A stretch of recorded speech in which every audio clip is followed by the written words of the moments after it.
Hi friends, welcome to మీరే అవుతండి. ఈరోజు నేను చేసే రెసిపీ ఏంటంటే పచ్చి ఆవకాయ అండి.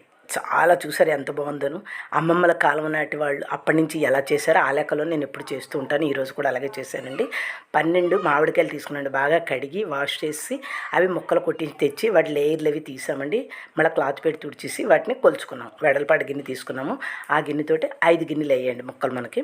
దానికి బళ్ళారు కారం, గుంటూరు కారం కలిపి వేస్తున్నానండి. నేను ఆ గిన్నె నిండా తీసుకుని వేసానండి. అదే ఆవుపొడి అయితే కనుక చిన్న వెలితి వేసుకుంటే సరిపోతుంది. సాల్ట్ గిన్నెలోని సగం పైకి వేసుకోవాలి. సాల్ట్ అలాగంటే 3 కొలతలు. 1 స్పూను పసుపు యాడ్ చేసాము. అవి బాగా మిక్స్ చేసేయాలి. చేసేసాక ఏంటంటే నెక్స్ట్ ఆయిల్ ఏం చేస్తామంటే 2 గిన్నెల నిండా తీసుకుంటే సరిపోతుందండి. ఒక గిన్నె ఏమోను ఆ పొడుగులో కలిపేస్తాం. ఒక గిన్నె ఆయిల్ తీసుకుని రెండో గిన్నెతో ఆయిల్ ఏమోను ముక్కలన్నీ వేసాక అందులో వేసిస్తే సరిపోతుంది.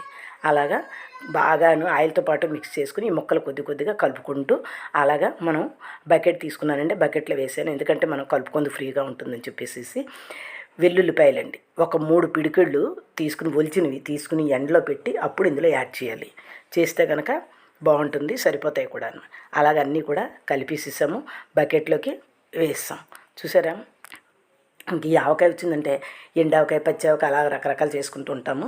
అడుగున బేషన్లో ఓట ఉండిపోయిందండి. ఆ ఓటలోని రైస్ వేసి కలిపితే ఇంక అందరికీ ఆ ఆవకాయ ఆ రోజు కలిపింది ఎంత ఇష్టమో అందరూ చుట్టూ వచ్చేస్తారండి. నాకో ముద్ద కావాలి అనుకుంటే అందరూ వచ్చేస్తారు. అవి ఒక్కొక్కరు ఒక్కొక్క ముద్ద ఆ రోజు తింటారండి. అదొక పండగ డవిలా ఉంటుందన్నమాట మాకు ఇంట్లో అందరికి కూడాను. అగో 3వ రోజు అండి. ఇలాగా చూసారా, నూనె తేలిపోయింది. ఎలా ఉందండి? నోట్లో నీరు ఊరిపోతున్నదా మీకు కూడాను? నాకు కూడా అలాగే ఉందండి. ఇంక ఈ రోజు నుంచి టిఫిన్ చేసిన రైస్లోకి డైలీ వేసేసుకోవాలనిపిస్తుంది. అయితే మన పూర్వం నుంచి కూడా పద్ధతి ఏంటంటే అన్నంలోని ఈ ఊట కలుపుకొని బంగినపిల్లి మామిడి పండు నంచుకొని తింటే ఉంటుందండి ఆ కాంబినేషను.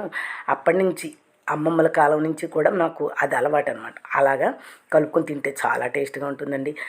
పెద్దవాళ్ళు పెట్టిన కాంబినేషన్లు అన్నీ కూడా అమృతం లాగా ఉంటాయండి. చూసారా, అలాగే మీరు కూడా ఇలాగ పక్కా కొలతలతో చేసుకోండి.